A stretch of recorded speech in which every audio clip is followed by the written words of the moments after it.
olen Sandra Sillamaa ja sa kuulad ja vaatad taskuhäälingut Lase tiiger tuppa.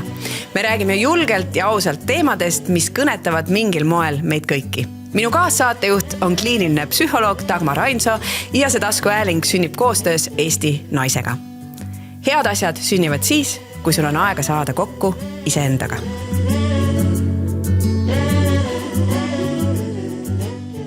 Tere! Oleme tagasi uue saatega ja täna läheme sellisesse teemasse nagu lein ja julgus leinata. Minu kõrval on nagu ikka Dagmar, tere! Tere taas! Ja täna on meil selline huvitav külaline, kellega, kui ma tutvustan siin inimesi või külalisi läbi selle, kuidas mina olen kokku puutud mingit moodi, siis mul on kokkupuude olemas.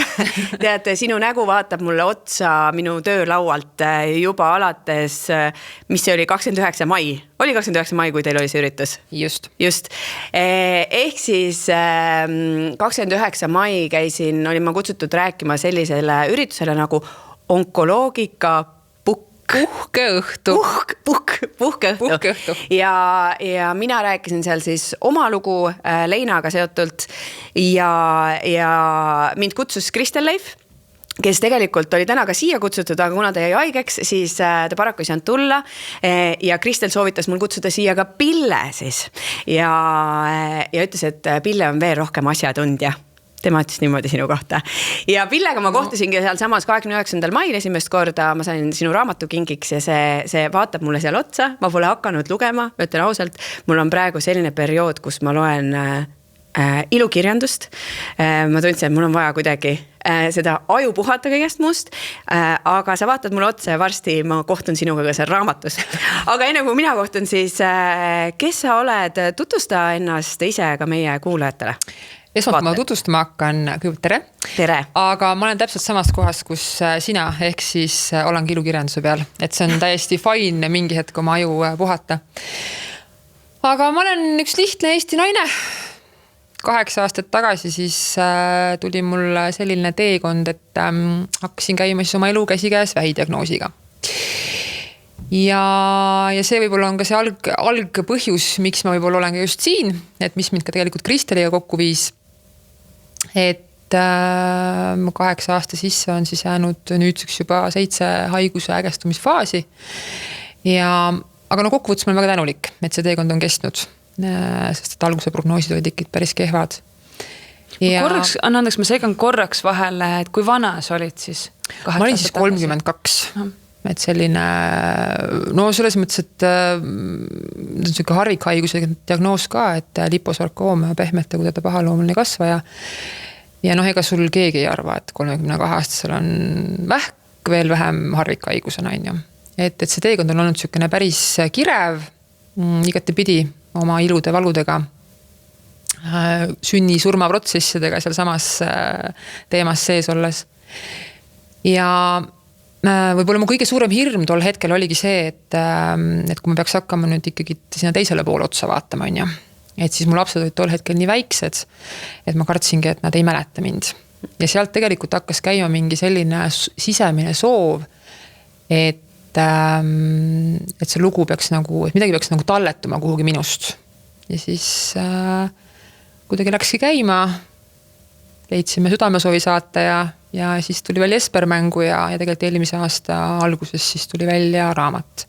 Ehk siis killuke sellest kogemusest ja minu sellisest võib-olla sisemaailma avamisest, et tegelikult on selline hästi, sa ikkagi laotad ennast täiesti nagu alasti hingelt, eks ju, et ma arvan, et see Sandra tead seda väga hästi, et ja see oli ka tegelikult siis see, mis meid Kristeliga kokku viis, et Kristel luges seda raamatut. Okei. Tema kohe omale spontaanselt, tal käivad kõik need piu-piu asjad oli ju. Ja võttis muga ühendust ja siis veel selgus, et me oleme 5 kilomeetri kaugusel, et mis siis enam on ju. Ja tegelikult hakkasimegi tõdema, et hästi palju võib-olla just selline tööealise noore naisena, pereinimesena me leidsime, et ikkagi just sellest onkoloogia maastikus on hästi palju puudu, sellist psühhosotsiaalset tuge inimesele, hästi palju teemad on vaka all, ühiskonnas on võib-olla mingid sellised iganenud stambid, müüdid, vaatenurgad, mida tegelikult võiks hakata muutma. tänapäeval me räägime juba vaikselt ka patsiendi huvikaitsest ja loodud on siis selline kogukond nagu onkoloogika, mis siis liidab ja ühendab ja seisab siis vähipatsientide vajaduste eest. Ja teil on oma podcast, mida te teete, on ju? Ja nüüd teine hooaeg kütame minna. Samamoodi nagu teie siin. Minge siis kuulake ja lugege, saate täpsemalt teada. Aga ennem kui me lähme süveneme sinna Leina teemasse, siis 3 küsimust, mida me küsime igalt külaliselt ja ka sinult, et mis on sinu jaoks see viimane julge samm, mis sa mõtled, et võt, see oli minu jaoks julge? Mina enda kõige julgemaks selliseks, ma isegi öelda samm, vaid võib-olla selline hingeselgroo tugevdaja on võib-olla see, et sa julgedki vastu võtta seda elu terviklikult nii, nagu ta on. Sest mul tegelikult alles nüüd hiljuti jälle lõppes jälle üks ravi, ehk siis julgus võtta elu nii, nagu ta on ja julgus ka naeratada, elada ehk siis elu, mitte võib-olla siis mattuda kuhugi alla ära. Et see on see minu võib-olla kõige julgem samm. Ma lugesin ennem selle osa salvestust ka, üks päev lugesin sinu artiklit, mis oli kas selle aasta veebruaris vist ilmus, on ju? Et ka, et kuidas tegelikult see, võib-olla ütleme, kõrvaltvaatajale tundub, et saad diagnoosi ja siis hakkad käima ravis ja see kõik on, käid ravis ja siis saad paremaks või ei saa paremaks, aga et see protsess see ravi keskel on ikkagi, et see ei ole see, et ravi teeb kõik kergemaks, vaid tegelikult see on väga raske, on ju. Samal ajal pead sa ju oma tavapärast elu justkui edasi elama, mis sul samal ajal ju ei jää seisma selle pärast, et nii stopp maailm, ma nüüd lähen korraks ravile. Tegelikult see ongi see, et võib-olla mida see ühiskond just nagu võib-olla ütlebki ja tegelikult ütlevad ka arstid, et mine oma tavapärase eluga edasi. Aga mitte miski pole enam tavapärane. Ka kõik asjad muutuvad, töösuhted muutuvad, paarisuhe muutub, kõik su suhted andemid saavad hoopis teistsuguse väljundi. Et mõttes ongi lihtsalt see, et kui palju me suudame olla seal avatud ja kui palju me sinna lubame seda haavatavust taha, on ju. Et ma olen ikkagi töönud, et avatavus ja rääkimine on kogu elu alus. Et muidu ei tule ikka mitte midagi. Aga mida sa kardad? Inimlikult ma ikkagi kardan oma laste pärast, ma arvan. Et see on see ikkagi see selline et ema süda ikkagi see nuga käärab seal niimoodi sees, on ju. Et ja eks ma mingi hetk võib-olla kartsingi seda, et üldse ikkagi hakkad mõtlema, et mis siis saab kui ja nüüd ma ikkagi järjest poogin nagu lahti nendest, et eks ma võib-olla kardan ka, kuigi ma valu ei karda, aga ma kardan seda, mismoodi võib-olla mingitel eluhetkedel inimesed võivad hakata ise valus käituma, et ise juba tead nagu oma mingeid selliseid asju, millele toetuda, aga see, kuidas inimesed kõrval toetuvad, seda ju tegelikult sa ei oska ette näha, on ju, et inimlikult ikka hirme on, pole ühtegi inimest ilma hirmuta. Ja, ma olen täiesti nõus, et ka kõik need julgemad, kes võib-olla väljaspoole paistavad nii, et midagi me ikka kardame, et mil määr. Ja muidugi kõrgust kardan ja mingid sellised asju, et see tavaline inimene. Aga mis on see mõte, mis sind toetab? Ma arvan, et minu mantra ongi olnud see sama tegelikult, mida kannab ka mu raamatu pealkiri. Ehk siis see sama, et ma valin elu. Ütleme, sellest minu teekonnast on kasvanud välja ka siuke minu enda nagu loominguline siis ütleme selline pisike mikroettevõtlus ja siis ma selle sama ettevõtluse raames käin ka vahest erinevatel laatadel ja mis mul on see raamat alati endaga seal laadalaual kaasas. Ja siis mulle nii meenub üks inimene, kes tuli sinna laadaleti ette ja vaatab, loeb kõva häälega seda pealekirja ja ma valin elu just vaatab mulle otsa ja küsib, et kas sa oled suitsiidne? Et vaata kohe nagu seostatakse nagu seda, et kui ma ütlen, ma valin elu, et kas sa siis nagu, kas sa oled otsustanud ennast mingi, et nagu ära tappa ja nüüd siis nagu tulla nagu selle teema tagasi. Aga minu jaoks ongi see mantra, et ma valin elu täpselt nii, nagu ta on. Ehk siis selle sama terviklikkusega, sellepärast, et mida ma näen võib-olla selle pika aja jooksul ja ma olen väga tänulik, et see teekond ongi kestnud enda jaoks mingid asju lahti mõtestada. Et inimesed tegelikult põgenevad valu eest, aga nad põgenevad ka rõõmu eest.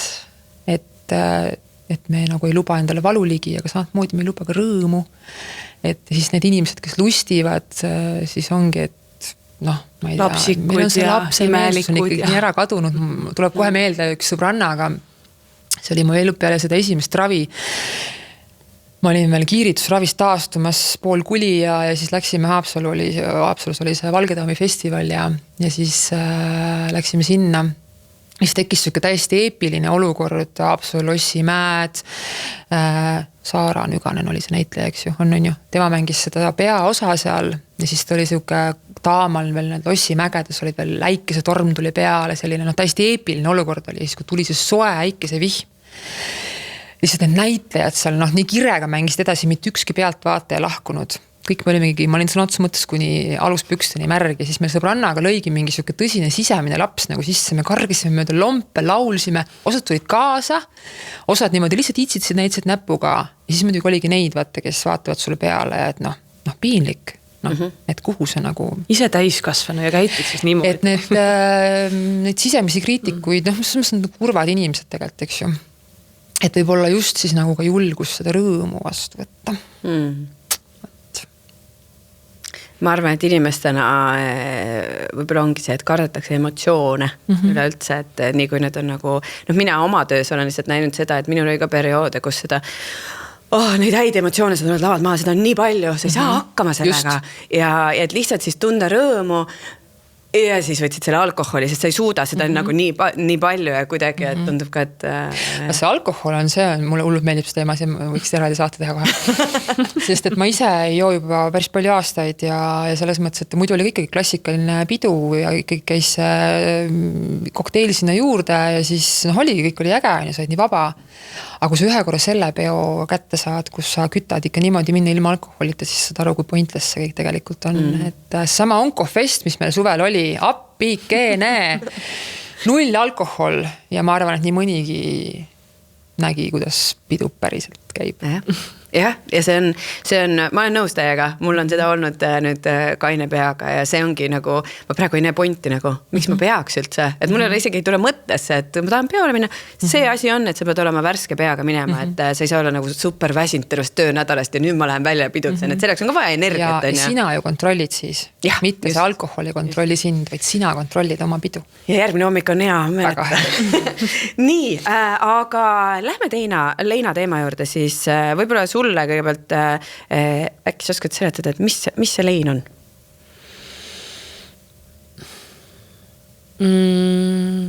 Ja nüüd ma disclaimer juurde on, et lihtsalt siin tuleb minu enda selline praegu spontaanne mõttekäik, et ma ei loe maha kuskilt mingit definitsiooni. Aga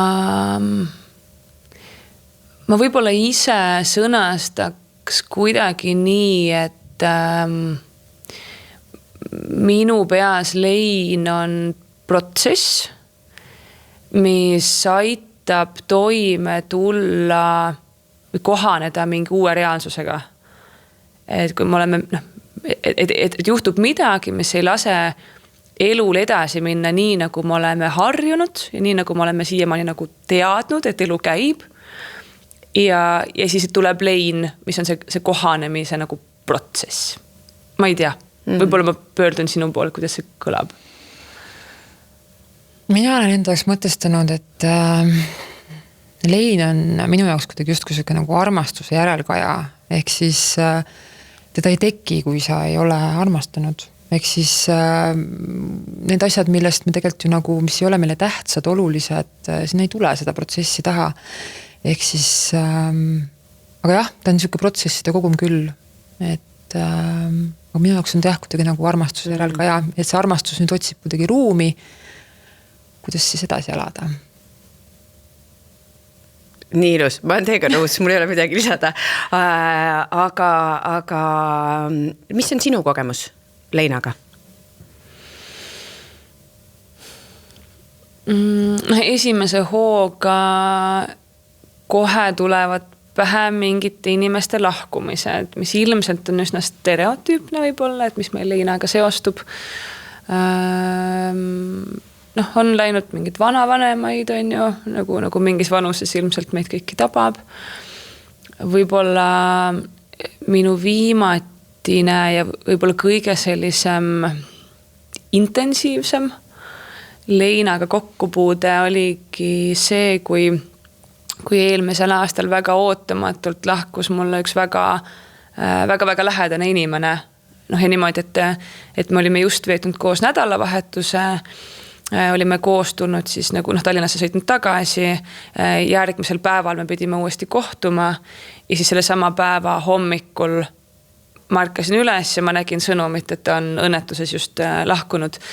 Ja et see oli selline, et ta oli hästi lähedal, väga ootamatu, noor inimene, kõik, mis sinna nagu alles jääb, et vahel näiteks vanavanemate puhul, et see on ka raske, aga natuke nagu seda, sa oskad nagu kuskil peas arvestada sellega, et see nii võib minna. Aga kui mõelda, et Lein, ilmselt me täna jõuame sinna ka, et Lein ei käi kaasas ainult surmaga, et eks ma olen leinanud ilmselt mingisuguseid inimesi, kes ei ole füüsiliselt nagu surnud ja lahkunud.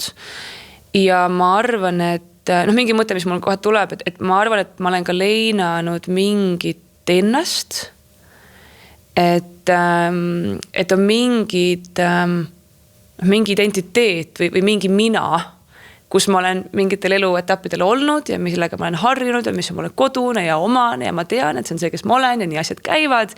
Ja siis mingitel põhjustel see nagu kaob või puruneb ja kuidagi sellega siis nagu toime tulla ja siis kogu see segadus, et kes ma nüüd siis olen ja mis ma nüüd siis teen ja millest elu siis koosneb ja kuidas nüüd elu edasi läheb ja et see, ühesõnaga see protsess on ka, mis mul Leinaga nagu seostub. Ja kui nüüd surma sellest, siis ma olen oma vanavanemate laps, selline klassikaline, siis oli veel nõndsad ajad, kui olid ju maavanaemad ja maavanaisad, tänapäeval seda väga enam ei ole, on ju.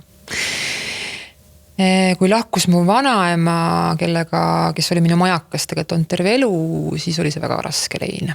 Ma olin neist noor ka, kujub noor, 25, aga ikkagi noor.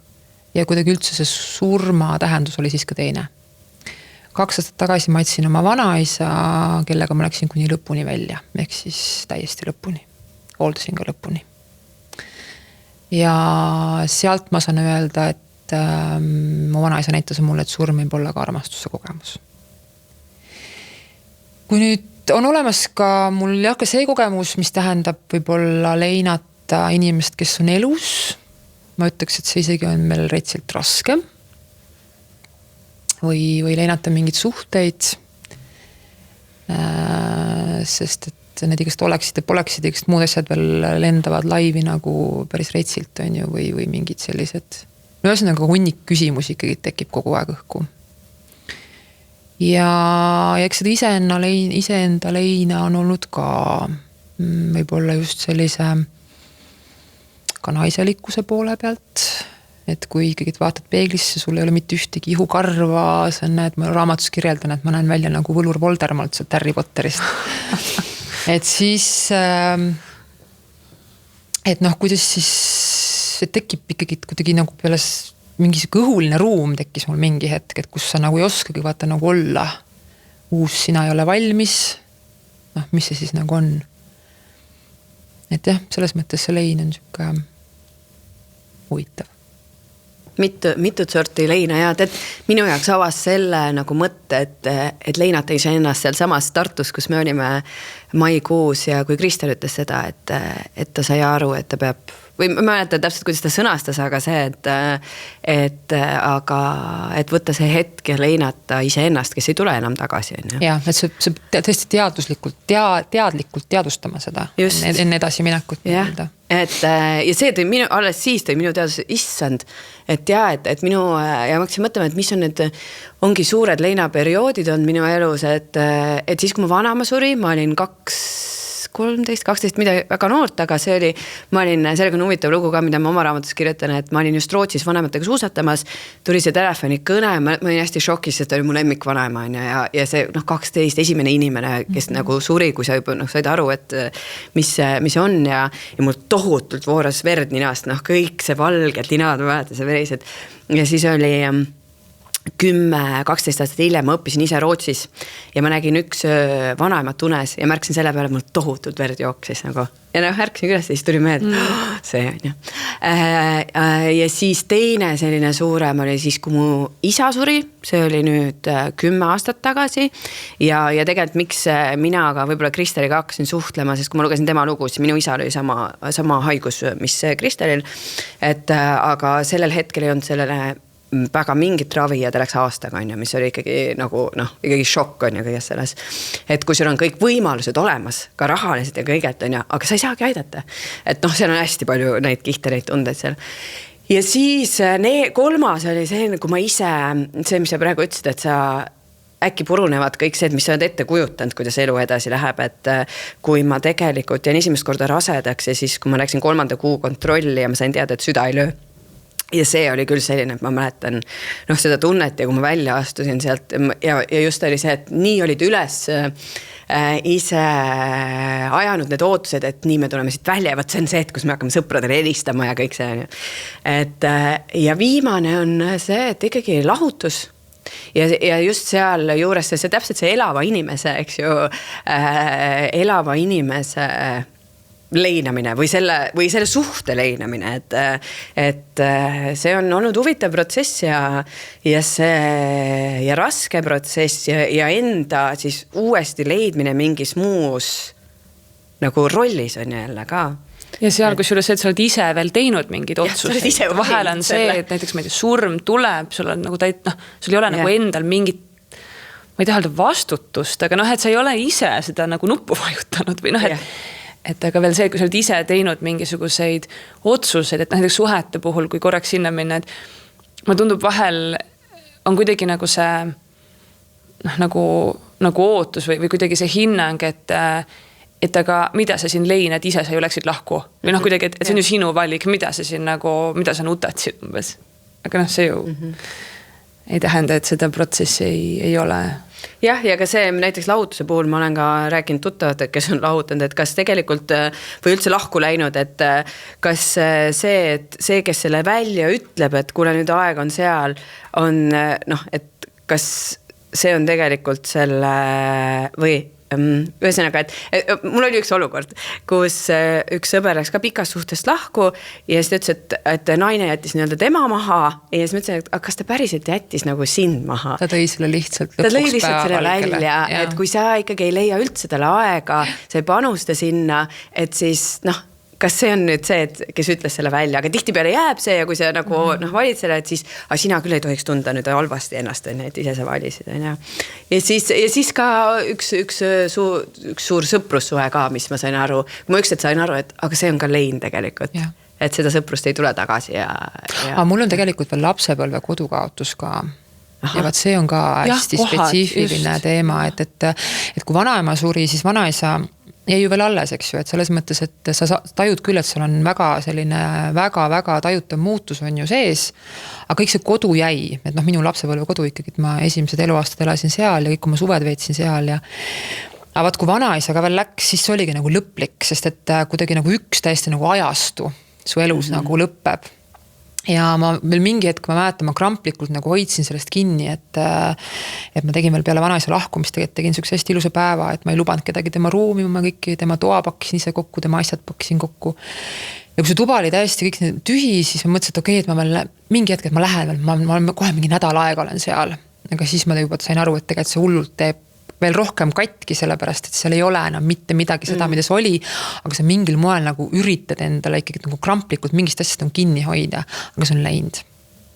Et selles mõttes oli see hästi valus protsess ja see mingi hetk ikkagi tulevad need kurbusnoodid siiamaani ja ikkagi, kuigi vanaisa oli 97 eakas ja selles mõttes elu loomulik kulg, et inimesed lähevad, aga ikka tuleb vahest igatsus, ikka nutad ja ikka on kurb. Ja see on okei, või mis mina olen nagu selles protsessis ka, et sa saad olla väga kurb, aga see ei tähenda, et sa pead elamata, et ma nüüd... Ja vaat see ei ole see itkemine, see on süke nagu, ja see on minu meelest, mulle tuleb alati nagu see, et kui sa suudad sinna leina lõpuks saada sinna kohta, et sa oled tänulik, et ta oli osa sinust, sinu kujunemise loost, siis tegelikult see lahustab maha kõik asjad. Ma viskan lihtsalt küsimus õhku. Sandra, ma armastan teha seda. Ütlesid, et vahel siiamaa ja näiteks mõtled vanaisale ja ikka teeb kurvaks ja võib-olla vahel natuke nutad selle pärast, et igatsus on või kas lein läheb ära üldse? Mõlemad tõmbasid. Mina arvan, et mingid asjad ei lähegi ära, vaid lihtsalt mulle meeldib kuidagi nii, et mina tajun seda leina nagu lainetena, aga algus on need lained sellised väga teravad ja uputavad võib-olla ära ja ka lõpuks on see, et sa ikkagi leiad selle ja siis sa oled nagu majakas seal ja siis seisad püsti nende lainete keskel, aga mingid valud, ma arvan, et ikkagi jäävad ja aga lihtsalt elu õpetab siis ümber nii-öelda seda elurõõmu ka uuesti sisse tooma. Õpetab sind võib-olla sellest leinast ja valust vastuseid otsima. Iseenda kujunemisloos mingit osa leidma. Et vaata, me hästi tihti ütleme, et vaikus kannab, on ju, et vaikuses on vastus, et mina ütlen, et valu kannab tegelikult täpselt samat moodi. Aga seal on üks teine kõlks, mida ma ise võib-olla mingit tundsin, et võib-olla vahest ka me hoiame sellest valust kinni, sest see on veel see üks asi, mis meid veel selle inimesega ühendab või midagi sellist, vaata. Et siis on nagu see õhkõrn piir, et ta muutuks nagu hävitavaks, on ju. Et, aga mina ütlen, et mingil määral ma arvan, et ta jääbki. Jah, tead... Mulle meeldis, mis sa Pille ütlesid, et see, et kuniks see muutub selliseks, et saad aru, et sa oled tänulik hoopis sellele kas olukorrale või inimestele, et jah, et aga seda võib päris kaua kanda. Näiteks mina oma isa surma kõik 7 aastat ja ma ise arvasin, et ma olin ju sellega tegelenud, aga see tuligi välja, jah, see tuli välja niimoodi, ma läksin psühholoogi juurde, mul olid ärevushäired hakkas tekkima ja esimest korda, kui ma läksin, siis ma ei tahtnud kuhugi lapsepõlve ja minevikku vaadata, vaid vaatasin, mis praegu, mis on need harjumused, okei, ma ei maga, ma ei tee trenni ja nii edasi, loomulikult on ärevus on laes, on ju, ja tarbitud alkoholi ja nii edasi ja siis, tegelesin selle pealispinnaga, jah, natukene nagu aitas, on ju, aga 2 aastat hiljem juhtus sama olukord ja siis ma läksin teise psühholoogi juurde ja ta küsis kohe alguses, teine küsimus oli isa kohta, ma lihtsalt hakkasin niimoodi nutma ja siis ta vaatas mulle, et kuule, aga sa ei ole ju leinanud ja siis ma ütlesin, mis mõttes 7 aastat on möödas, muidugi olen ja siis, et ei, et kui see 7 aastat hiljem ajab sind üks küsimus isa kohta, mis oli täiesti neutraalne küsimus, on ju, et nutma, et siis sa ei ole tegelikult tegelenud, on ju, ja siis alles ma hakkasin tegelema, on ju. Ja see ei tähenda, et see ei teeks nagu, ma võin sellest nüüd ma nagu suudan rääkida, aga ikkagi mingitel hetkedel on see, et see tuleb lainetena tuleb jälle nagu meelde, aga nüüd ta on nagu selline ilus asi, mis tuleb meelde, et ta ei ole siuke, et see võtab sind täiesti kõike hõlmavalt nagu tükkideks, on ju. Ja nii on nagu kõikide nende tegelikult teiste leinadega ka, et samamoodi nagu lahutusega, et see muidugi, see on nagu kogu aeg ümber ja see on väga ikkagi nagu värske isiku, sellest on nagu 2 aastat, aga see nagu, see tuleb järjest lühemate hetkedena võib-olla niimoodi, Minu jaoks on nagu mingid pilved, et ma mõtlen eelmine aasta ka, näiteks ma kuidagi tunne, et vahepeal see leinapilv on sul, ta on selline nagu paks ja tume ja raske ja mingi räige padukas ja müristab ja ta on istub sul siin pea kohal nii, et sa ei näe ka mitte midagi, sest nii pime ja märg on kõik nagu. Ja siis mingil hetkel ta läheb natuke kaugemale ja alguses ta oli aga ta oli kuskil kogu aeg hõljus, on ju. Ja siis mida aeg edasi ta nagu kaugemale vaikselt ta läks, aga kogu aeg ma märkasin, et pilv on mu ümber, ma kogu aeg nagu, ta oli meeles kogu aeg. Ja siis kuni mingil hetkel ma avastasin, et ma ei olegi näinud täna päris pikalt juba seda pilve, on ju. Ja ta kuskil siis ta on seal, okei, ta on seal, aga ta ei istu mu pea kohal enam. Ja võt siis mingil hetkel jõudis sinna, et kuskilt seal pilve tagant tegelikult paistab päike ja veits on vikerkaart ja siis aeg-ajalt see pilvele tuleb lähemale ja muutub natuke nagu vihmasemaks, aga kuskil ta niimoodi see pilveke nagu hõljub. See on väga hea, kusjuures mina olen täheldanud selle nüüd viimaste aasta jooksul just selle nii-öelda lahutuse leinaga, et hästi palju oli pärast seda, iga päev sa ärkasid mingi selle mõttega, jälle tuli see ja kuidagi, et nii. Ja siis seda on nagu vähemaks ja ükskord ma märkasin, et see mõte nagu tuleb, siis ma olen, aga ma ei pea enam sellele mõtlema. et kuidagi see on, jaa, okei, sa ei pea, et see sinu mõte, et hea on olla ka seal ohvri rollis, et selles valus. Et see on nii mugav. See on nii mugav tunne. See on nii mugav ja tegelikult mingi hetk me ju tegelikult, kui ma kõrvalt ka mingid suhted veel vaatan, mitte iseennast või Leinaga me varem või hiljem kaotusvaluga puutub kokku iga inimene, on ju. Ja kui mugav on sellega ka manipuleerima hakata, kui sa oled seal ohvri rollis, et selles mõttes need on väga selles mõttes jah, aga väga paljud jäävad sinna kinni. Aga äkki sa korra käid läbi need etapid või sul on üks hea, ma tean, sa oled mulle rääkinud ja et siis graafik või etapid, et ma just praegu tuli endal meelde, et see oli pool aastat pärast lahutust, kui üks naine mult küsis, kes oli ise lahutanud mõned aastad tagasi, et kas sa need etapid oled läbi käinud, et ja siis mõtlesin, muidugi mina ju otsustasin, me lahutame, kõik on väga hästi, praegu vaatad tagasi, et kus sa arvad, et sa ise oled, on ju, yeah right, nagu olin ma käinud neid läbi. Et mis on need, et võib-olla kui keegi on, kas on selles hetkes praegu või on juba ka 7 aastat möödas, saab aru, et tegelikult ei ole käinud läbi, et ma alustuseks võib-olla ütlen, et eks neid teooriaid on ju väga erinevaid ja Leina on käsitletud väga erineval viisil ja erinevad, neid etappe on väga erinevaid ja neid sõnastusi. Aga mul on jah üks see mida sa mõtled, nagu kriisikõver, mis mind ennast on kuidagi võib-olla kõige rohkem aidanud ja tegelikult ka oma töös mul on tundunud, et selle mõistmine ka inimesi kõige rohkem kuidagi tundub, et on nagu toetanud, et seda ega sa ei saa sellest nagu üle hüpata või mööda minna, sa pead selle nagu läbi käima ja lihtsalt mind ennast näiteks väga aitas see, kui ma sain aru, mis see teekond praegu on, kus ma olen praegu ja mis tulemas on või mis, et mega halb on, aga vähemalt ma saan aru, mis minuga toimub. Aga jah, et see on sisuliselt algab sellest, et on selline kena elu, nii nagu me oleme harjunud seda elama, on ju, et kõik on nii nagu omad mured, omad rõõmud, aga vähemalt ma tean, mis toimub, kuni siis midagi juhtub. Kuni ma saan selle diagnoosi või ma saan selle kõne, selle sõnumi, näen midagi pealt, midagi juhtub. Ja siis alguses tuleb šokifaas, ehk siis vahel ma kasutan selle metafoori, et sisuliselt see on see, et keegi võtab puslekarbi ja viskab selle üle toa nagu laiali, et kõik tükid on igal pool laiali, tagurpidi, täpselt aru ei saa, mis see nüüd juhtus, midagi juhtus, aga kõik on nagu pahupidi ja meie nagu pea jaoks nii ongi, et kõik on järsku on kaos, täitsa lühis, midagi aru ei saa.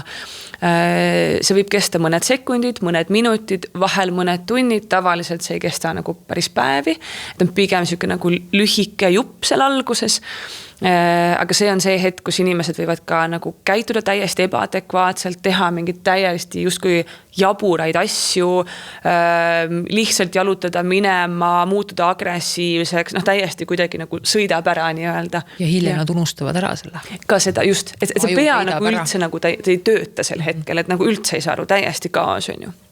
Ja peale seda tuleb sinna nagu pikem periood justkui nagu reaktsiooni etapp või reaktsioonifaas, ehk siis see võib kesta tõesti kellel minuteid, tunde, vahel päevi, vahel nädalaid, kuid, et see võib olla võrdlemisi ka pikk, aga sisuliselt see on nüüd see etapp, kus meie pea hakkab neid laiali olevaid pusletükke nagu ümber keerama, et mis siin nüüd juhtus ja mis siin nüüd toimub ja mis pilt see ikkagi on, millega me nüüd tegeleme, et see on see, kus tuleb seda eitust, et ei ole võimalik, ma olen millestki valesti aru saanud, kas te ikka kontrollisite, äkki on midagi teisiti, äkki ikka midagi saab teha, meeletult küsimusi.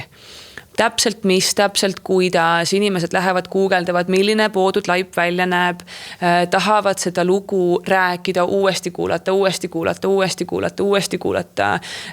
küsivad samu küsimusi 28 korda.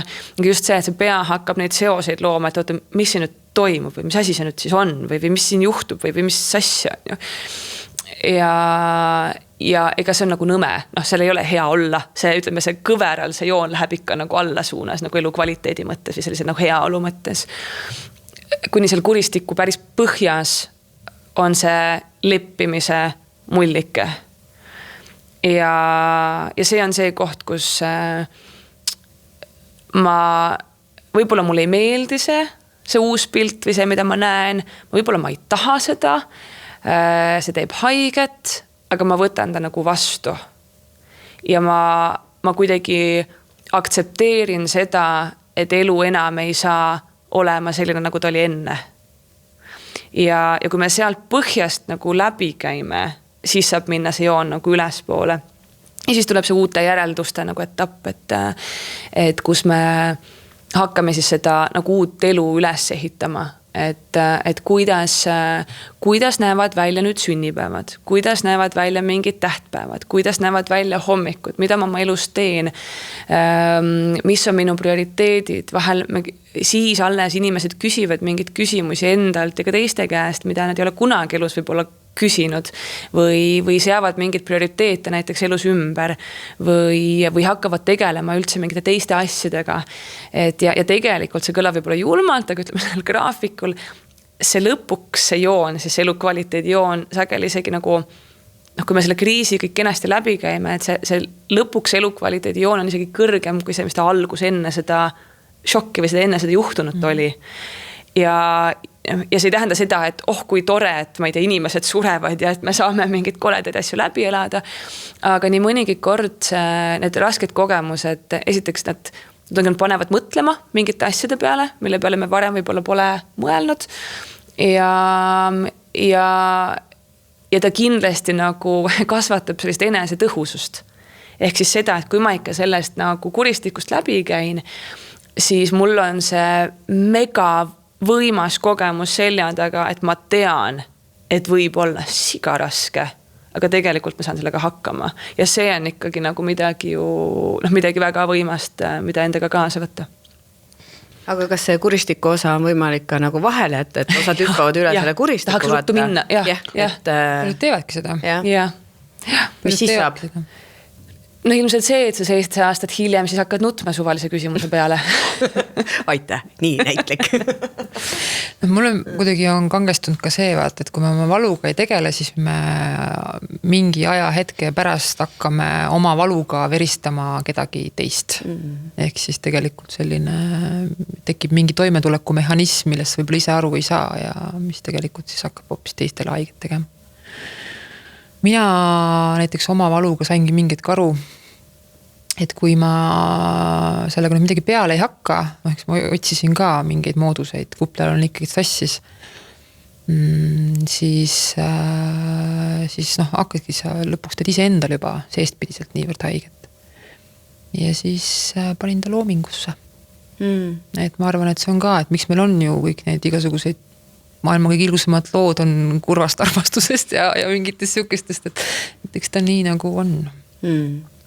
Ja minu jaoks, miks ma enne ütlesin ka, et selle kõvera teadmine näiteks on minu jaoks vist üks väheseid või ainult nagu vahendid, et mul on nii kahju selle kriisi kõveraga, ma ise olen õppinud seda kogemusnõustamise õppes ja ma olen nii palju selle peale mõelnud, miks meil ei anta keskkooli lõpus sihukest baasteadmist edasi, et kui inimene läheb oma elu peale, siis et tal oleksid mingidki tööriistad ja teadlikkus sellest nagu olemas. See on just ma ei tea, miks me sellest nagu ei räägi. Ja ma mäletan ise eelmisel aastal seda sama 4 päeva hommikut ja ma mäletan, kuidas ma võisin see telefoni, ma lugesin see uudist, alguses tuleb kohe see, et ei ole võimalik, kontrollid seda aru, et ja ongi, on ju. Ja ma mäletan veel, et mul oli plaanid, meil kõigil on ju mingi elu elada, on ju, ja ma pidin mingi kohtadesse minema ja mingisugused kokkuleppid ja mingid asjad. Ja mäletan, kuidas ma kirjutasin siis ühele inimesele, kellega me pidime kokku saama, et kuule, et juhtus üks asi ja ma tean, et ma ei tohi rooli istuda. Et lihtsalt see, et ma hetkel ma olin mingi, et ma juba see teadlikkus, et okei, ma saan aru, mida mu psüühika nüüd tegema hakkab. Ja ma tean, et kuigi mul hetkel võib-olla on väga okei, justkui, aga ma tean, et tegelikult ei ole. Et või see, et oled seal, see kõik see pilv on sul nagu nii näos kinni ja mega halb on, aga okei, ma tean, mis see praegu on. Ma peangi seda nagu läbi protsessi, mul on vaja neid küsimusi küsida. Need küsimused teevad räigelt haiget, need mõtted teevad nagu hullult valu, aga see on see etapp, kus ma praegu olen ja ma pean seda läbi tegema, ja ma tean, mis sealt tuleb. Et see andis mulle selle nagu natuke selle kontrolli või selle nagu rahu, et see läheb üle, ma tean, et ma selles liigun ja ma saan aru nagu, kus ma siin olen. Või näiteks mul tulevad mingid inimeste lood meelde, Näiteks minu poole pöördus kunagi üks naine oma lapsega, kes väga värskelt olid siis kaotanud, naine siis oma kaaslase ja laps isa. Ja kirjeldasid, see oli õnnetusjuhtum ja ka politsei on seal koha peal ja siis küsiti, et kas te saate ise koju minna. Ja muidugi ta selleks, jah, saame, me elame siin lähedal, on ju. Istus rooli ja läks. Ja ta kirjeldasid, et talle pole õrna aimugi, kuidas ta sinna koju jõudis. Et sel hetkel nad ütlesid, et ja, saame ise ja nad lasti minna selle šoki nagu selles etapis. Ja kes teab, mis oleks tegelikult võinud juhtuda, on ju. Et näiteks see, mida sa ütlesid, et miks me ei õpeta seda, et üks asi, et me ise teaksime, aga ka see, et midagi teha ja elu loputab meid vahel kõiki ja me ei ole selleks kunagi nagu ju valmis. Kriisi üks nagu see definitsiooni nagu osa on see, et see on ootamatu. Me ei saa selleks kunagi nagu valmis olla. Mingit moodi ennustada, kuidas me sellest käitume. Just. Ma ikka alati mõtlen neid inimesi, kes ütlevad, et ma olen nüüd see guru ja ma käin seal ja ma olen meditatsioonis nii full ja joogat teen ja siis tuleb mingi laks ja neil katus sõidab täiesti ära, sest see on tema närvisüsteemi jaoks niivõrd uudne šoki olukord. Ta kogeb seda esimest korda ja ta ei saa mitte kunagi ennustada, mis moodi tema käitub, on ju. Ja nendele inimestele võib samamoodi külge hakata, sest tol hetkel võib-olla alkohol või mingid muud asjad, mingid päästikud, mida nad hakkavad enda jaoks siis nagu kasutama, et selle olukorraga toime tulla.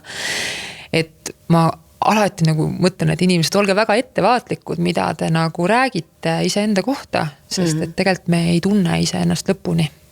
Jah, ka see, ja see on, et me oskaks nagu enda puhul neid asju teada, aga ka lähedaste, et kui siis mu kõrval inimesel midagi seal juhtub, et siis ma teaks, vaata sama, et ma ei jäta teda üksi näiteks, ma ei saa teda üksi rooli, ma ei, hea tahtlikult inimesed vahel nagu, ma ei tea, õpilane on koolis, tal juhtub midagi, öeldakse, et okei, mine siis koju.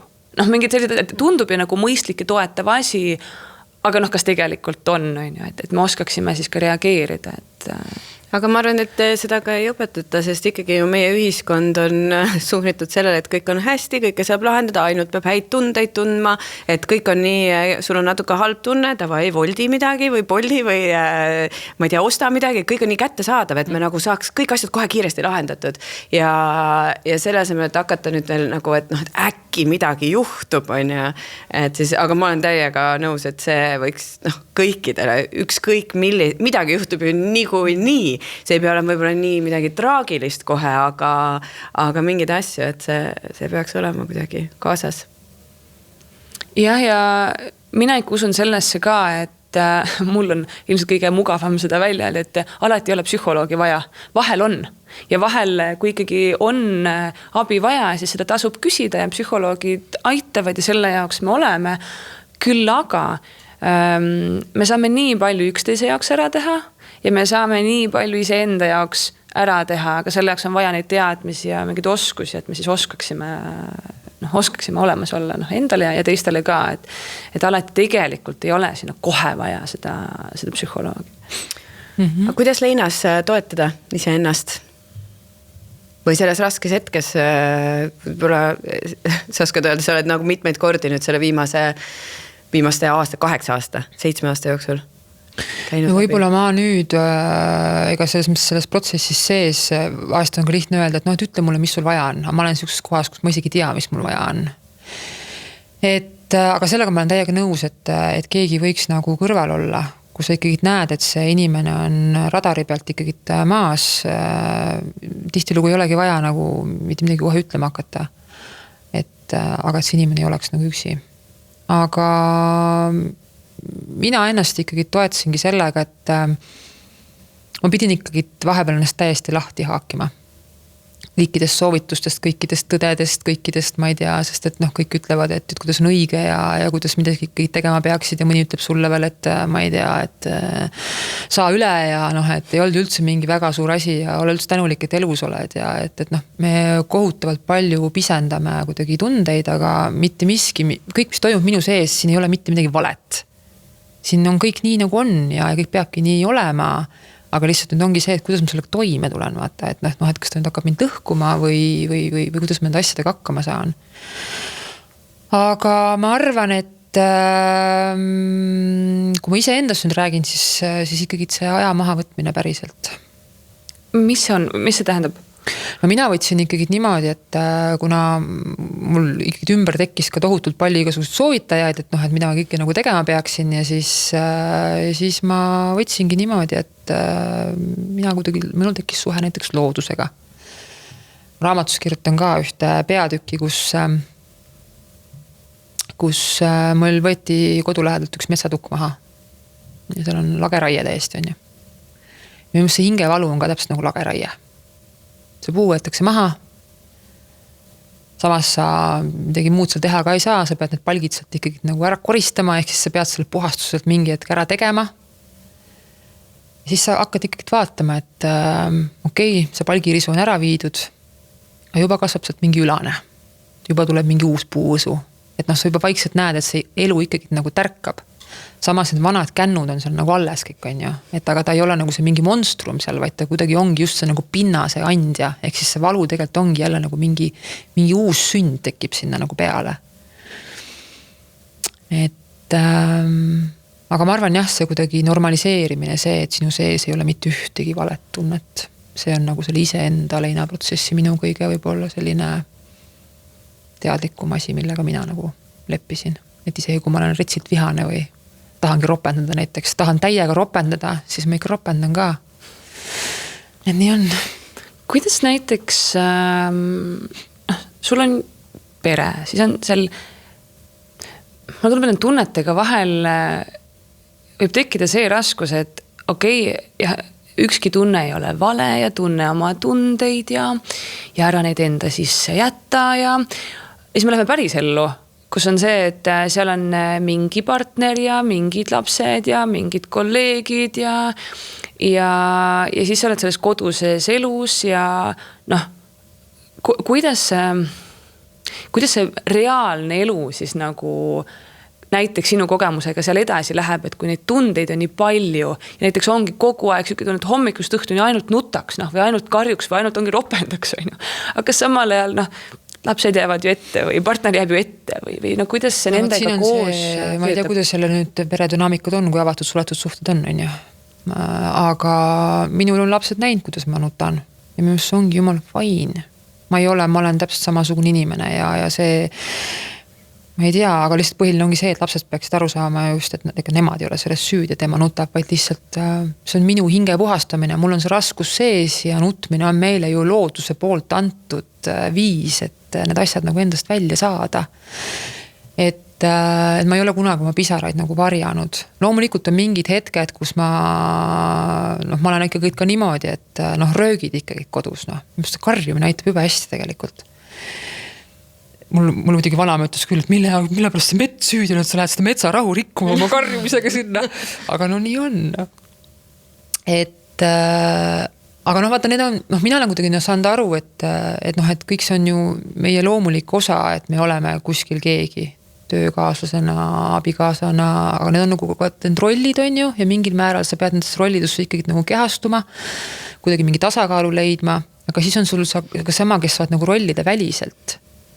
Et eks siis mina elan hästi palju seal rollide välisel ajal ikkagi, et sa nagu ja võib-olla selle haigusega, mis tuligi minu ellu ka see, et ma hakkasin oma piire seadma ja siis mul abikaasa ikkagi alguses ütles, et kuule, et sa nagu natuke egoistikumaks läinud, aga tegelikult see on see piiride seadmine, et ma isegi varem ei teadnud, et mismoodi olla üksinda. Ja kui ma esimest korda üksinda endaga olin, siis mul lõi full ärevus üles, seepärast, et ma ei saanud enam üldse aru, siis tulevad kõik asjad pinnale. Et kuidagi seda päriselt iseendaga olemise aega, mitte nii, et sul on kogu aeg mingid asjad mulisevad kõrva, kuulad mingeid asju, et ilma vaikuseta, ka sisemise vaikuseta, ilma välise vaikuseta ei tule sisemist vaikust. Minu jaoks vähemalt, see on minu kogemus. Eks iga ühel ongi oma unikaalne tee. Sandra siin juba teab, ma armastan niimoodi provokatiivseid küsimusi vahepeal õhku visata, lihtsalt nagu teema arenduseks, et just see emotsioonide tundmine, et ole see, kes sa oled ja normaalne, jälle sellises olukorras, näiteks nagu sinu lugu on, et ma kujutan ette, kui palju neid suuri emotsioone ja pisaraid ja kõike seda võib olla ja see 8 aastat on ikka päris pikk aeg. Mingites asjades ongi see, kus ei tule lähedselt kaasa. Vaata, sa ei saa, seda ma sain ka üsna mingi hetk aru, on ju, et näiteks mul oli mingi hetk oli kohutav vajadus rääkida iseenda surmast. ma tahtsin rääkida iseenda surmast, sest et ta vahtis mul otsa, vahib siiamaani otsa, tegelikult vahib meil kõigil otsa. Aga lihtsalt minu jaoks võib-olla vähipatsiendina on see nagu kuidagi, ta on siin samas. Ja mul ei olnud, ikkagi ei tule kaasa, samas sa ei saa ju neid inimesi sõna otsa mõttes hakata vägistama vaimselt, et nad suga kaasa tuleksid, sest nemad on omakorda oma kriisis, neil on omad hirmud. Aga mul on õigus olla selles kriisis ka oma, täpselt seal, kus mina olen. Ja kui mul on vajadus nendest asjadest rääkida, siis ma pean leidma endale kellegi rääkida. Sest ma räägingi, et tihtilugu ongi see, et lähedased ei tule mingit asjada kaasa ja see ongi fine. Ja siis tulebki lihtsalt vaadata nagu natuke väljapoole. Et aga peab ikkagi nii, et mis vajadus sul on, et sa pead nagu ära katma selle.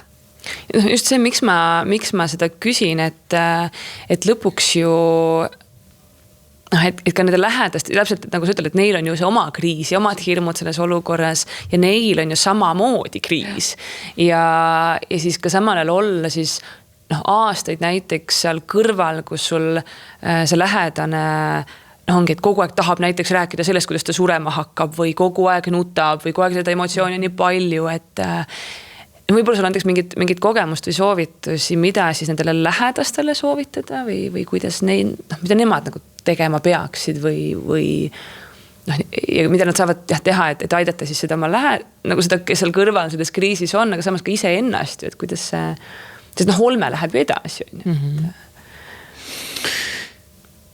No siin ei ole jälle universaalset tõde on ju, et aga samas ongi see, et kui nüüd minu kogemus on ka see, et nende samade kannatuste raskuste alt on tegelikult võimalik hästi ilusaid suhteid luua.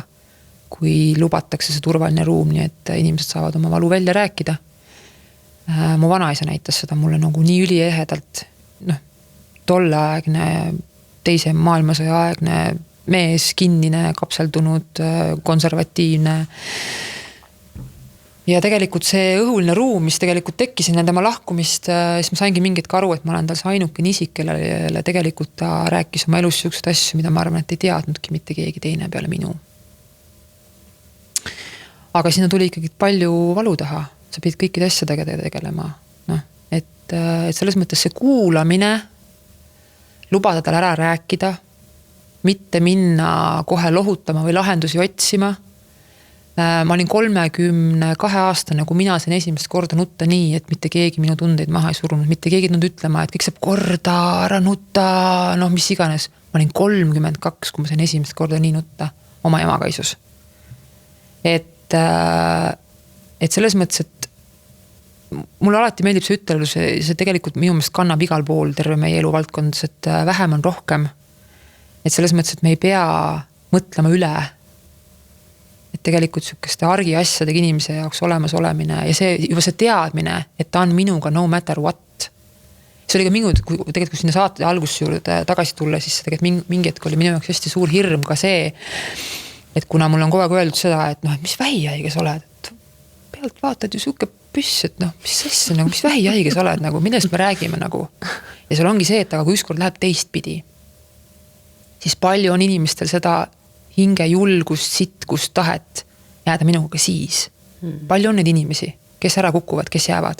Seda ma ei tea siiamaani, eks ju. Ega siis siuksed asju ei saagi ette näha, on ju. Et siin ei ole universaalset tõde, aga ma arvan, et lihtsalt see olemas olemine ja lubamine täpselt nii olla, nagu on. Ma viskan see viimase küsimuse, et kuidas Leinas siis toetada teisi, kui sa näed, et su sõber, ma mõtlen nüüd, et ta sinu kriisi kannab, vaid et sinu elus juhtubki midagi, kuidas mina sõbrana saan sind toetada? Et see ei puuduta näiteks minu elu, et mina ei tea seda kolmandat sõpra, kellega juhtus, mis iganes juhtus, on ja, et aga kuidas ma saan sind aidata?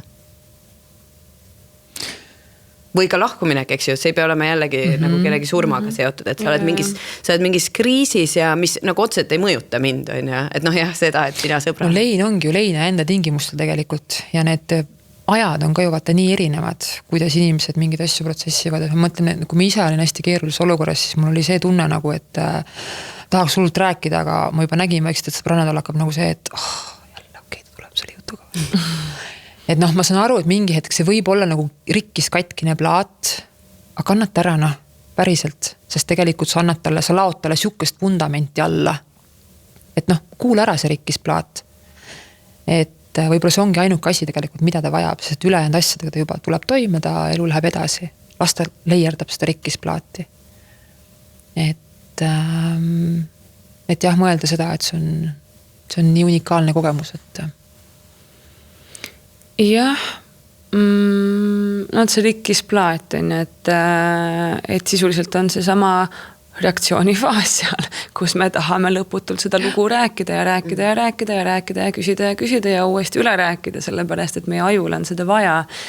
Ja tõesti lähedasena see võib olla justkui nagu väsitav ja tüütu või vahel ka endale valus, täpselt kui me räägime näiteks, et partner tahab iga päev rääkida sellest, kuidas ta sureb, et ei ole nagu super mõnu selline õhtusöögi kõrvale teema, mida tahaks hullult arutada, aga see on sellele peale on seda vaja ja see on mingi etapp, mis saab läbi ja tuleb läbi käia ja mida rohkem me siis seda aju nagu sel hetkel aitame seda kiiremini ja mõnusamalt see saab nagu minna ja sellest, et siis me saame sealt leppimisest läbi nende küsimuste nagu, me jõuame sinna kohale ühel hetkel ikkagi. Kui me seda ei luba ja seda ruumi nagu ei jäta, siis tegelikult see venib ja see ei, seda leppimise hetke me ei saagi nagu, me ei jõuagi sinna kohale. Et ja vaata, sa ütlesid enne, et mingitel hetkedel ju ei tea ise ka, mida vaja oleks. Mis on nii tõsi ja kui ma mõtlen kas või enda isiklikku kogemust, siis mind ikkagi on lihtsalt aidanud ka see, et kui mul ongi kinnitatud, et ma olen siin, sa võid mul alati helistada, alati kirjutada ja seal juures ka see, et olid mingid inimesed, kes tuletasid ennast nagu meelde. Et just ongi, et mul sel hetkel võib-olla mul ei ole ressurssi või on endal mingid hirmud või midagi, miks ma ei hakka ise isegi kirjutama või paluma, aga see, et siis on see sõber, kes jälle kirjutab mulle, kuidas sul on. Ja võib-olla ka see, et me oleksime, et kui me juba selle küsimuse küsime, siis me oleksime päriselt valmis ka. Et muidu on täpselt see, et mis on mööda minnes küsimus, kuidas, tüüpiline esimene, eestlane, kuidas sul läheb hästi. Aga et kui ma nüüd päriselt olengi siukses kohas ja kui sa küsid selle küsimuse. Ja ta vastab ka veel. Jaa, oh my god on ju. Et siis ole valmis ka seda, et võib-olla tulebki sealt pooletunnine jutt on ju. Et tihtilugu on ka see, et jah, aga et siis olge valmis vastu ka võtma.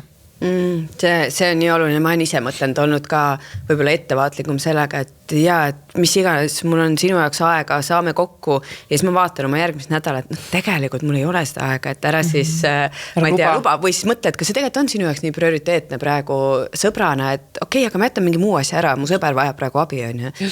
Et mõtle realistlikult jah, et see, et ma olen olemas, aga kas sa päriselt oled olemas ka, et siis, kui see inimene nüüd võtab ühendust. Ma viskan ühe ilusa asja siia lõppu. Kui saab läbi, ma ei tea. Veel ei saa läbi, aga mul on üks küsimus on veel. Jaa, okei. Või kas ütled, üks küsimus tähendab tavaliselt umbes 10, aga okei. See on sama. Aga ühesõnaga, kui ma ise olin siukse hästi apras kohas, siis lauljal Leonard Cohenil on siuke hästi ilus laul nagu Come Healing. Ja selle laulu sõnades on selline, et tegelikult on inimene loodud nii, et iga murtud südame all on üks suur süda, mis kõik need killud kokku kogub ja selle uue südame loob. Kuulaks see lugu ära. Päriselt. Paneme märkmetesse alla. Üks küsimus, mida me lasime ette ka küsida inimestel, kuulajatel ja üks, mida tuli hästi palju oli see, et raskem on leinata inimest, kes on elus. Et kuidas leinata inimest, kes on elus? Sa vaatad minu otsa, jah? Või spetsialist. Jah. No, ma natuke muutun ettevaatlikuks nende võrdlustega, et mis on lihtsam või raskem või kellel nüüd on raskem, on ju. Küll aga, ma mõistan seda küsimust selles mõttes, et mulle endale tundub, et kui see inimene on reaalselt veel justkui olemas, siis sinna jääb see nagu enda natuke seda enda kontrolli momenti või neid küsimusi, et kas ma nüüd peaks äkki nagu tegema midagi või äkki ikka saab midagi veel teha või et äkki minust ikkagi veel midagi sõltub. Et noh, kui ta on läinud, siis see on selline nagu vastik abitus, aga mul ei jää neid küsimusi nagu pähe, et aga äkki see ei pea nii olema, äkki ma ei pea sinna vastikusse kõverasse nagu sukelduma, et äkki kuidagi saab nagu päästa veel midagi. Punkt tuleb raskemini. Jah, et just. Surm on, siis ta on ikkagi nagu lõpp. Hästi konkreetne, jah. Et see aktsepteerimise punkt on seal nagu raskem tulema, jah. Aga kuidas toime tulla on mõnes mõttes minu meelest nagu sama, et eks seal need etapid on ju samad ja need samad küsimused tulevad ka, mida ma arvan peabki läbi mõtlema, et okei, aga mis siis ikkagi juhtus ja miks nii, sest no mingil põhjusel see reaalsus meie ellu ju nagu tuli, noh näiteks lahkumineku puhul, et enne käisid läbi ka, et noh, kes keda umbes maha jättis ja kas ikka nii ja et näiteks suhete puhul, et suhted on ju 2 inimese koostöö igal juhul ja see koostöö mingil põhjusel lõppes ja seal on olnud ju võrdsed panused ja noh, seal on mingid põhjused olnud, on ju, ja see peab mingil põhjusel niimoodi olema, et või see, et noh, et kas ma peaksin ikkagi midagi tegema või saaksin midagi teha. Igal juhul me selle teise inimese nagu otsuseid, mõtteid, tundeid ju kontrollida ei saa. Et selles mõttes on ikkagi ju nagu leppimise koht. Et noh, okei, ma ei tea, surm on hästi konkreetne, aga tegelikult ju ka selle teise inimese nagu otsus on samamoodi konkreetne. Meil tegelikult ei ole selle üle kontrolli. Vahel inimesed nagu hakkavad küsima või tahavad sinna minna, et aga äkki kui ma teen seda või äkki kui ma olen rohkem selline või äkki kui ma püüan rohkem, huvitav, kas ma peaksin talle kirjutama või ei peaks, et kuidas ta mind nagu rohkem tahaks või kuidas, noh, et äkki ma saan kuidagi ikkagi manipuleerida või mõjutada selle teise inimese nagu soovi. Aga ei saa ju. Jah. Minu jaoks on kuidagi see, et noh, juhume jälle siia tagasi, et minu jaoks on see lein kuidagi siuke nagu armastuse järelkaja. Ja iga inimene, keda sa oma südameruumi lased, ta jätabki sinna oma ruumi ja see ruum ei kao mitte kuskil ära. Et isegi kui mis suhted õppevad või kes päriselt siit maisest ilmast ära kaob. Aga ma sain aru, et mingi hetk on vaja sinna südameruumi nagu tagasi tulla ja see nii-öelda siis see ruum teha ilusaks. Ehk siis üle vaadata, mis värvi on selle südameruumi tapeet, mis playlist selle mängib ja võib-olla siis ka seda, et mis läbi selle inimese sinu särkas. Kõik inimesed üks tulevad ja eriti, keda me laseme endale lähedal, nad ju kujundavad meis midagi. Et mulle nii meeldis, lõin enda hingetäppide loomesarjas küünlasarja naistele ja mul on tegelikult ka Leina jaoks eraldi üks selline küünalde sari. Aga et seda sama südameruumidega siis ma käisin ka oma sellise naiseliku sügavama ürksolemuse läbi ja siis kuidagi tuli selline sõnum, et naisele, kes ma olin, ma armastan sind, naisele, kes ma olen, ma olen uhke su üle ja naiseks, kelleks ma saan, ootan sind põnevusega. Et aga nad jäävad meile siia südameruumi forever. Vahel ma olen mõelnud ka seda, sa korduvalt räägid armastusest, tood seda sõna, et ja see on ka eraldi ju suur teema, et mis see on ja kuidas seda keegi defineerib. Aga ma ise ma olen sellele palju nagu mõelnud ja seda vastutust mingil ajal otsinud ja ühel hetkel ma ikkagi sain aru, et minu enda jaoks on ikkagi mingi nagu tunne, sest ma saan aru, et seda tunnet ma võin tunda nagu erinevates hetkedes, erinevate inimeste suunas, et see on mingi tunne, mille ümber siis tulevad mingid mõtted ja mingid käitumused ja mingid rollid. Aga see tunne ise, et kui Lein on seotud nagu armastusega, millega ma väga kuidagi suhestun, et ega see tunne ei sõltu sellest, kas see inimene on füüsiliselt mu kõrval näiteks või mitte. Et kas või ma võin olla kuskil mujal, aga ma ikka armastan oma mõnda sõpra või oma elukaaslast, on ju, et ja võt selle olukorras siit tulebki välja see, et see armastus tegelikult on ju surematu. Jah, on ju, just. Leina puhul, kui sa niimoodi hakkad mõtlema. Aga nüüd ta otsib seda, et ta nagu eksleb siin kuidagi, et mis see väljund siis on, kus armastus saaks nagu edasi, et mis ta saab. Mis saab armastusest? Et minu jaoks armastus on nagu hingeseisund. Kuulge, nii ilusad mõtted siia ja ma võib-olla omalt poole lisan, et anda aega ja mitte kiirustada, et see on okei. Veritseda seal, see on okei olla seal kriisi selles, et käia see läbi ja lasta endal ka olla, et mitte panna seda ajaraami, sest me kõik tõesti paraneme või tegeleme erineva ajaraamistikus on ju, ja ka kõik ju oleneb, mis sinna eelnenud on ja nii edasi. Et lubada endal olla nendes faasis, lubada endal olla ka selles segaduses, et ja võib-olla ikkagi kuklas, ma mõtlen, mis on mind saadnud, on see, et aga ma tean, et läheb nagu paremaks. Ja tegelikult läheb kergemaks, tegelikult läheb. Et isegi kui sa oled juba olnud seal pikalt, ikkagi tea, et tegelikult läheb üks. Aga see, et aeg parandab kõik haavad, see on müüt. Jah. Aeg parandab hoolitsetud hingehaavad. Nathan Hammerit. See on väga õige, et sa pead sellega tegelema, aga et just mis minu point, et ära, et ma täna tegelen ära, siis on tehtud, see on sama mis trenniga, et käisime eile jõukas ära, ma ei tea, minu arust on päris hästi, ei pea rohkem, aga nende eest peab hoolitsema, sellega peab tegelema, on ju. Kuulge, aitäh teile, nii palju häid mõtteid. Ma lähen ise kuulan selle üle. Ja aitäh, Pille, et sa tulid. Aitäh sumast. Ilus saade sai, ma arvan. Väga ilus. Väga nunnu. Kohtume järgmisel korral. Aitäh, et kuulasid ja vaatasid meie tasku häälingut. Kui sul on mõtteid, küsimusi, lugusid, mida tahad meiega jagada, siis kirjuta lasetiigertuppa@gmail.com.